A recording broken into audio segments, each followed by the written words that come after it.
सत्य की real definition?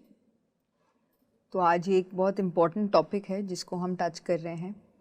सत्य क्या है? सत्य एक ही एक चीज़ है, जानना कि हम शरीर नहीं आत्मा है।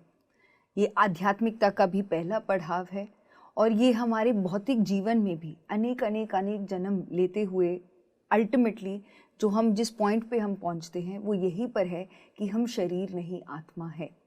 ममात्मा सर्वभूतात्मा इसका अंतिम पड़ाव है, बट सबसे पहला कदम है वो जानना कि हम शरीर नहीं आत्मा है।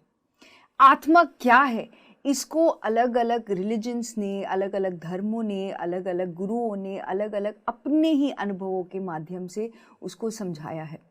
आत्मा सच्चित आनंद स्वरूप है।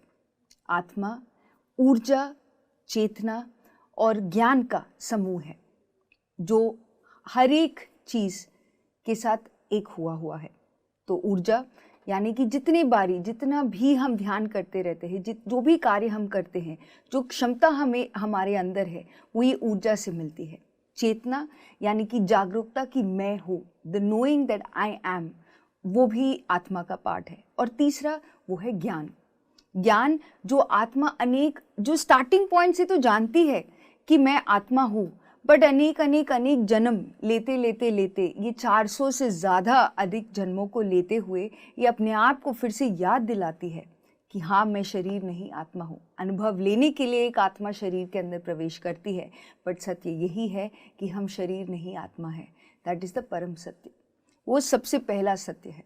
और इस सत्य का अंतिम जो परिणाम है, जब हम समझना चाहते हैं कि अगर हम शरीर नहीं आत्मा है, तो वो यही है कि ममात्मा सर्वभूतात्मा।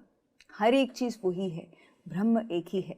इसको वेदांत में एक तरीके से बताया गया है, इसको द बाइबल में द वर्ड की तरह रूप में बताया गया है। हिंदू धर्म में हम इसको ओम, ये सृष्टि का जो सृष्टि हुई थी वो ओम से शुरू हुई थी। वैसे ही कुरान में हम उसको द साउंड के कहते हैं। वैसे ही हम कुर्बानी में उसको कहते हैं अनहद शब्द। तो ये इस सभी को अगर हम एकजुट करके बोले तो एक ही चीज़ है कि हम शरीर नहीं आत्मा है, और अंतिम पड़ाव है ममात्मा सर्वभूतात्मा। हम ही सब कुछ है। We are all one. That is the truth.